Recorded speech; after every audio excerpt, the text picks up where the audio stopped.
اللہ اللہ اللہ اللہ۔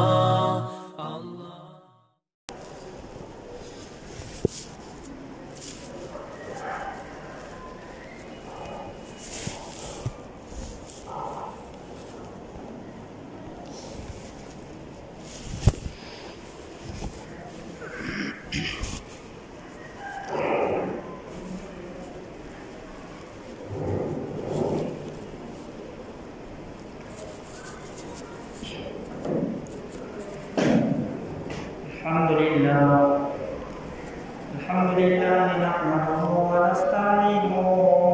ونستغفره ونؤمن به ونتوكل عليه ونعوذ بالله من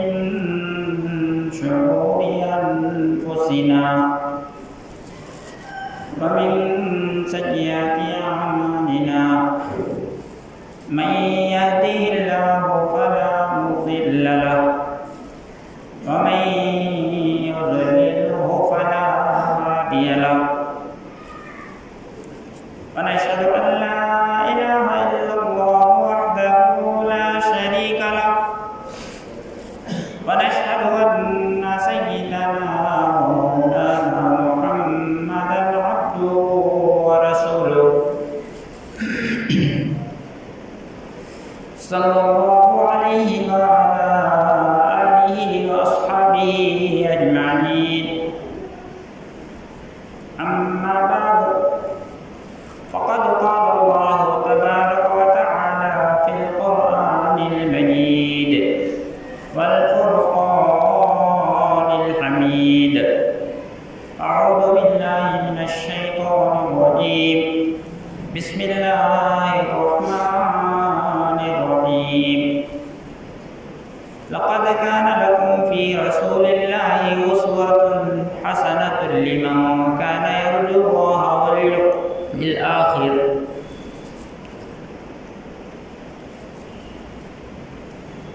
وقال رسول الله صلى الله عليه وسلم: من تمسك بسنتي عند فساد أمتي فله أجر 100 شهيد.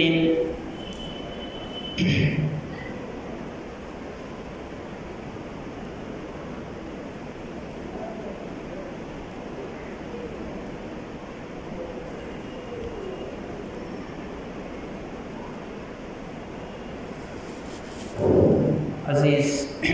دوستوں، بزرگوں اور بھائیوں، اللہ تبارک و تعالیٰ کا بڑا فضل و کرم ہے کہ اس نے ہم سب کو اپنے گھر میں جمع کیا. اس کا گھر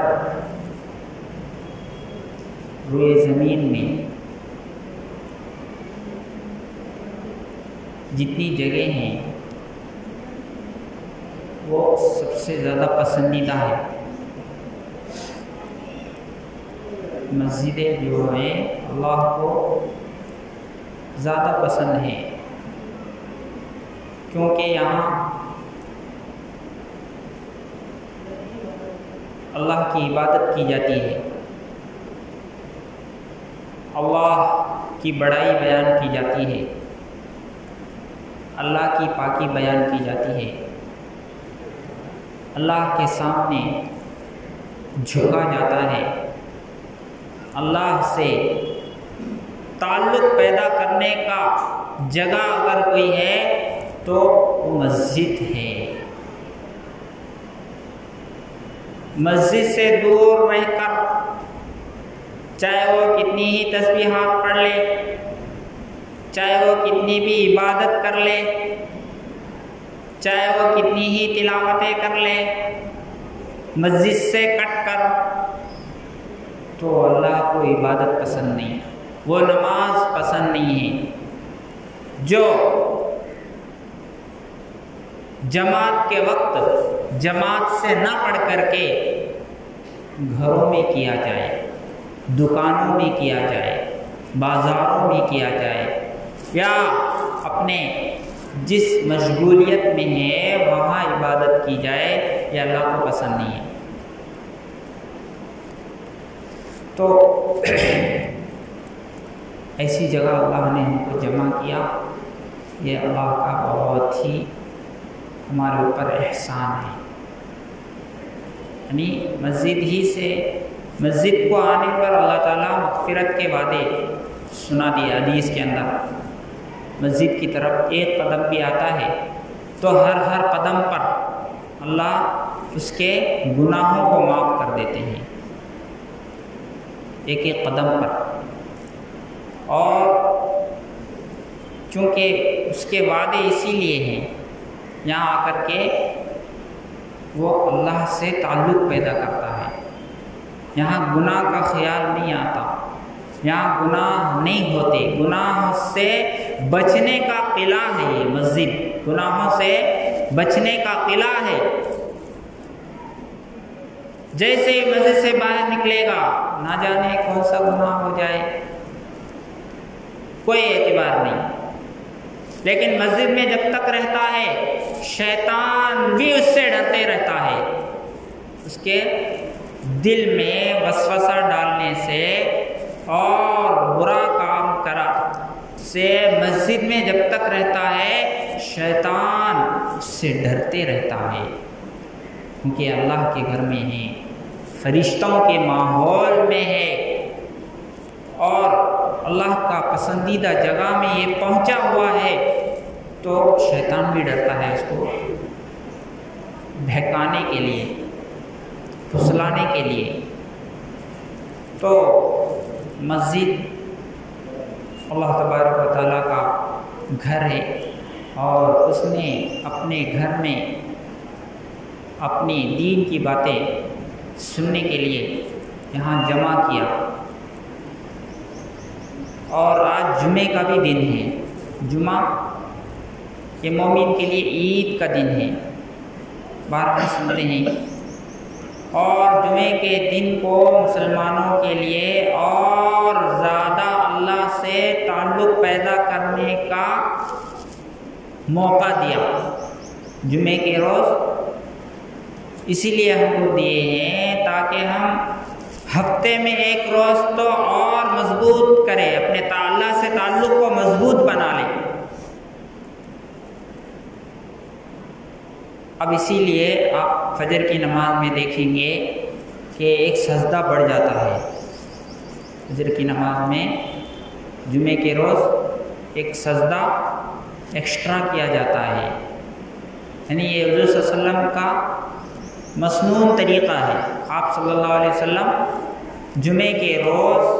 سورہ سجدہ اور سورہ دہر پڑھا کرتے تھے،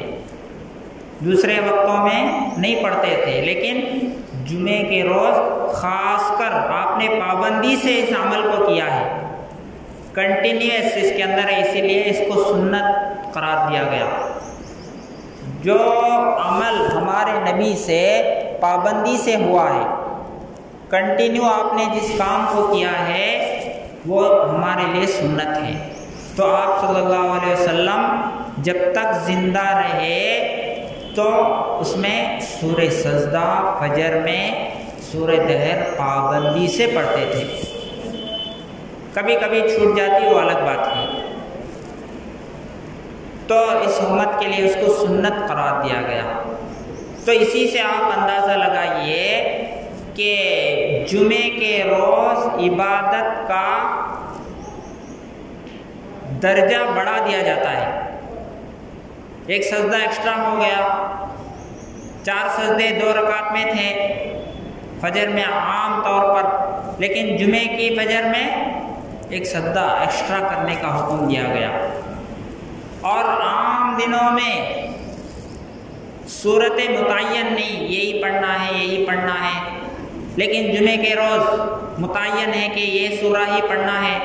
سورہ سجدہ ہی پڑھنا ہے، سورہ دہر ہی پڑھنا ہے۔ تو عام دنوں کے مقابلے میں جمعے کے روز کی جو فجر کی نماز کی قرات ہے وہ بڑھ جاتی ہے،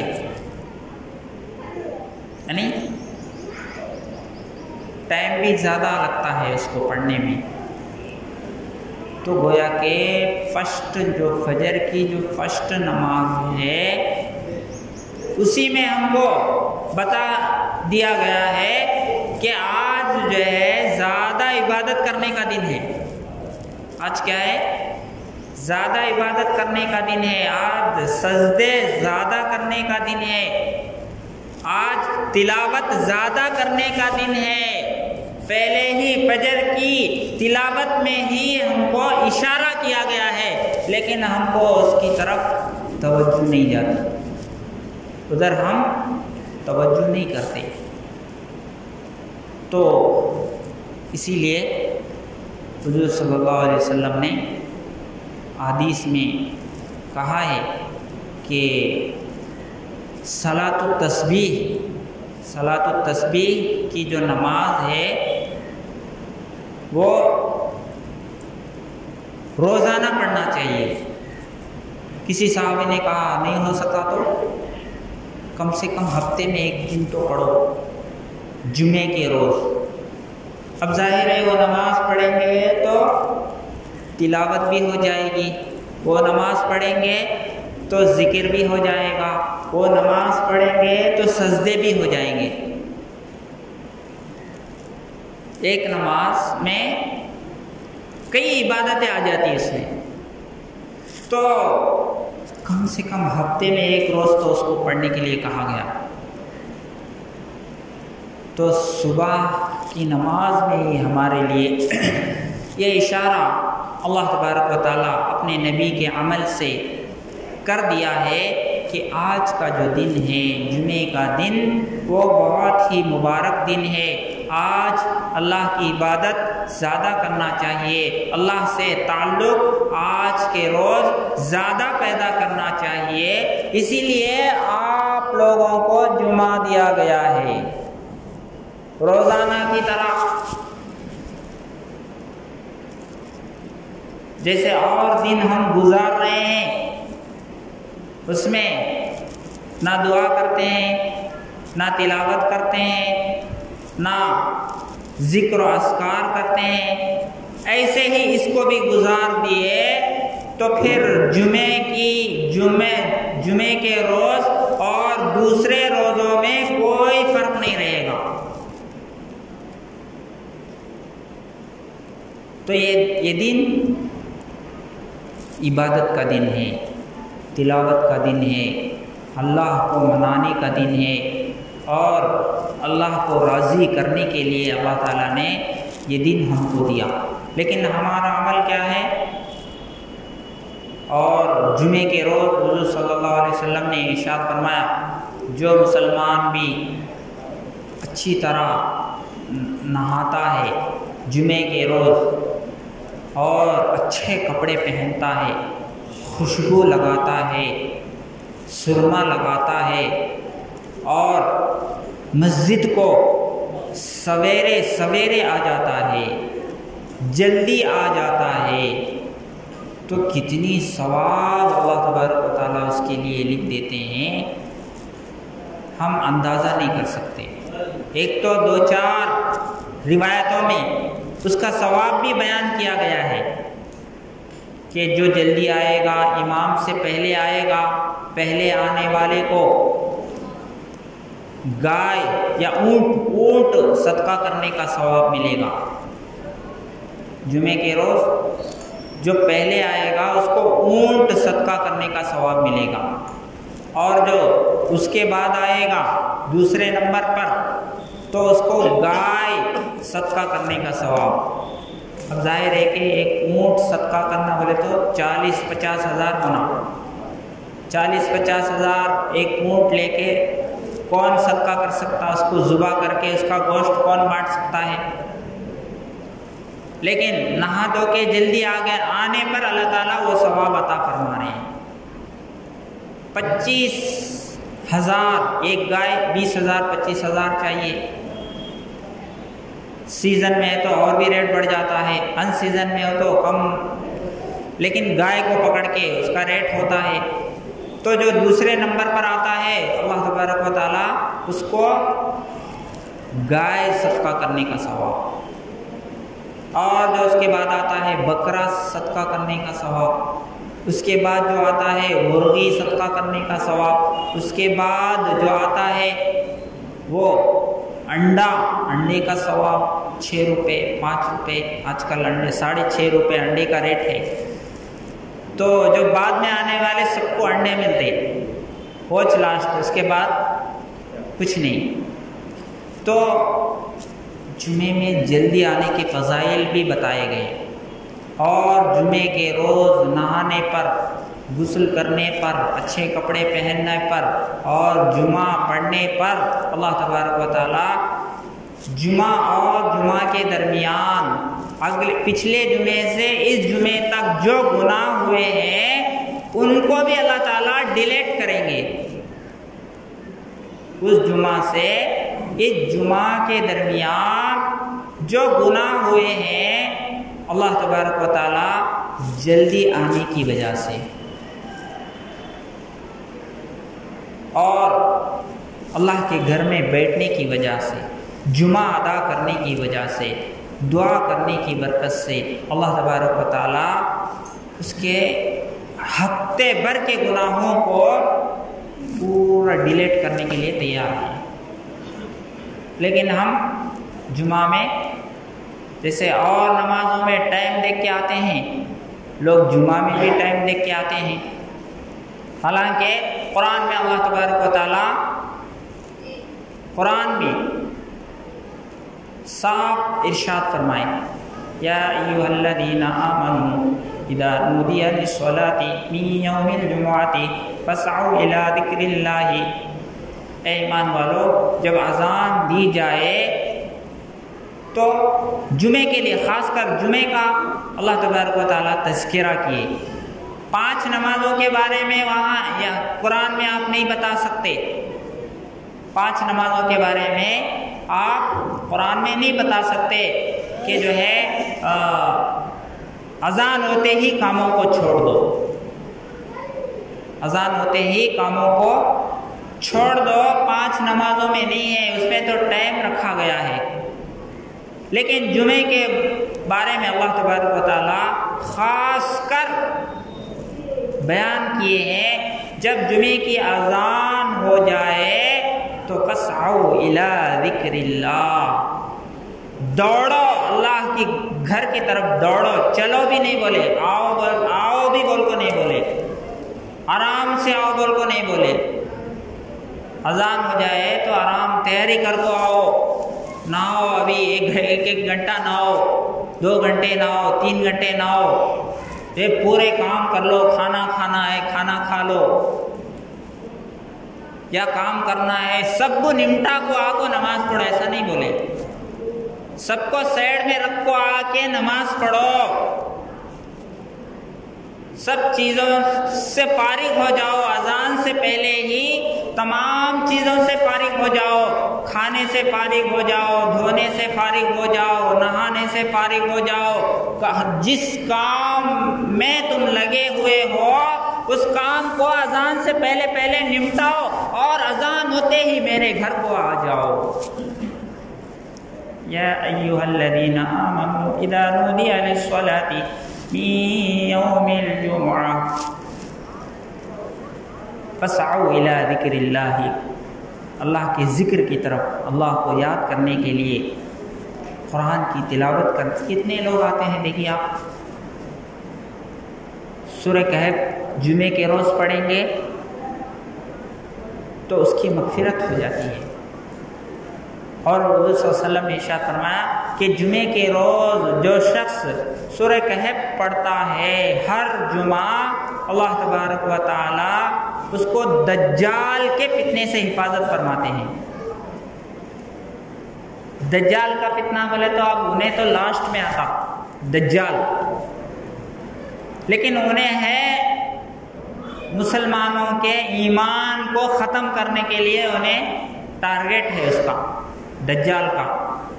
کا اصل ٹارگٹ ہے مسلمان ایمان کی حالت میں نہ رہے، دنیا سے جب رخصت ہو تو انہیں بغیر ایمان کے جانا، انہیں بھی میرے ساتھ جہنم میں آنا، وہ اس کا ٹارگٹ ہے دجال کا۔ اب انہیں لاسٹ میں آئیں گا تو لاسٹ میں آنے والے جو پڑھیں گے وہ تو اس سے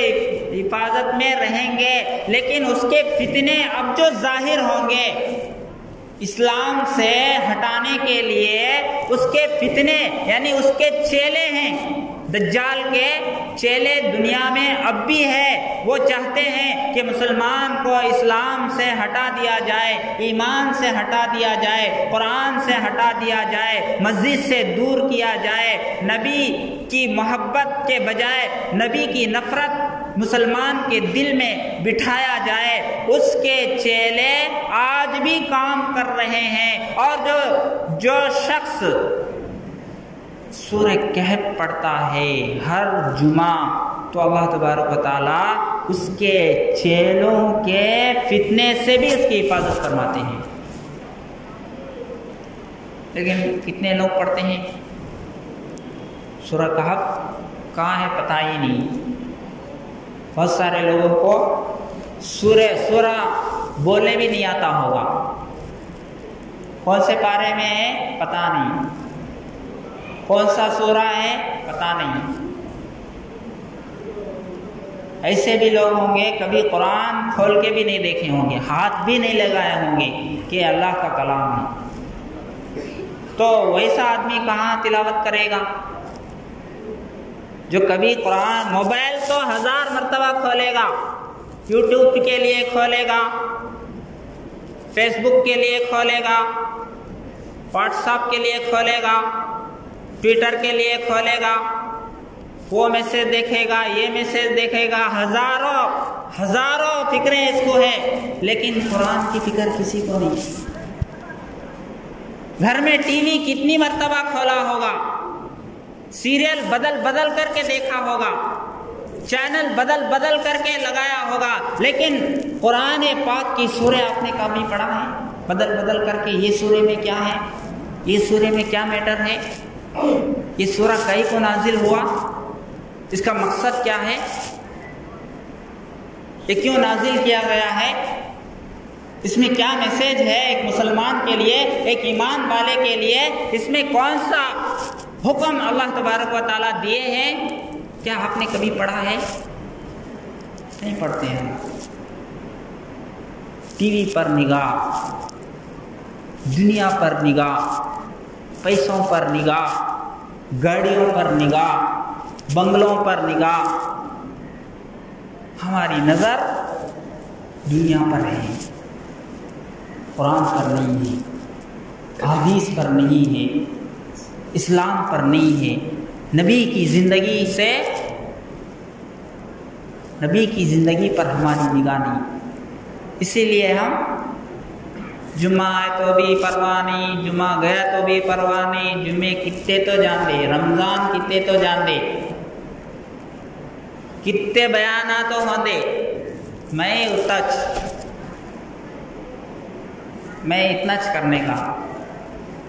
کتنے اجتماع تو ہوں دے، میں بدلنے والا نہیں،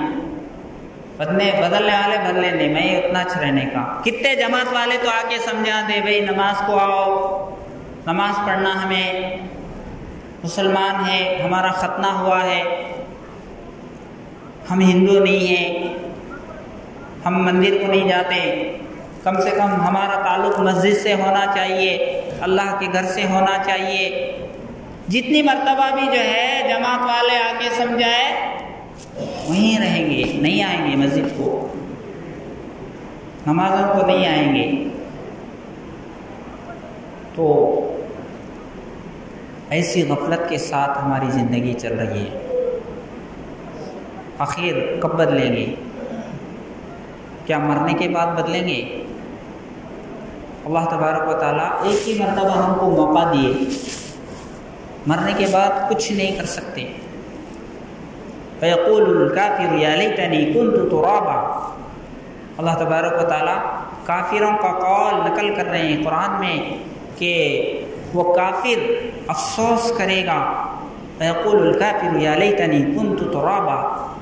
کاش میں مٹی ہو جاتا، کاش مجھے انسان بنا کے پیدا نہیں کرتے تو اچھا ہوتا، لیکن انسان بنا ہے تو اب جو ہے اللہ کو نہیں ماننے کی وجہ سے مجھے جہنم میں جانا پڑ رہا ہے۔ وہ بھی افسوس کریں۔ ہمارے سامنے قرآن ہے، حدیث ہے، دین ہے، شریعت ہے، نماز ہے، مسجد ہے، تلاوت ہے، سب چیزیں ہیں، لیکن ہم اس کے قریب ہونے کے لیے تیار نہیں ہیں، تو ہم بھی افسوس کریں گے کل۔ کاش میں بھی نماز پڑھ لیتا، میں بھی اللہ کے قرآن کو کھول کے دیکھتا تو معلوم ہوتا میں نے غلط کیا جو یوٹیوب میں دیکھا ہے، میں نے غلط کیا جو ٹی وی کے اسکرین پر دیکھا ہے، میں نے غلط کیا جو واٹس ایپ کے میسیج میں لگا ہوا تھا۔ کاش قرآن کے میسیج میں لگاتا تو میری زندگی تبدیل ہو جاتی، مجھے آخرت کا سامان اس میں مل جاتا، آخرت کی فکر، اللہ کی پہچان مجھے نصیب ہو جاتی اگر میں اللہ کے قرآن سے تعلق جوڑ لیتا۔ افسوس، اس وقت افسوس کرنے سے کوئی فائدہ نہیں، اسی لیے اللہ زندگی دیے، اسی میں ہم اللہ کے کلام سے اپنا رشتے کو جوڑے۔ وقت ہو گیا، اللہ تبارک و تعالیٰ کہنے سننے سے زیادہ عمل کی توفیق عطا فرمائے۔ وآخر دعوانا ان الحمد للہ رب العالمین۔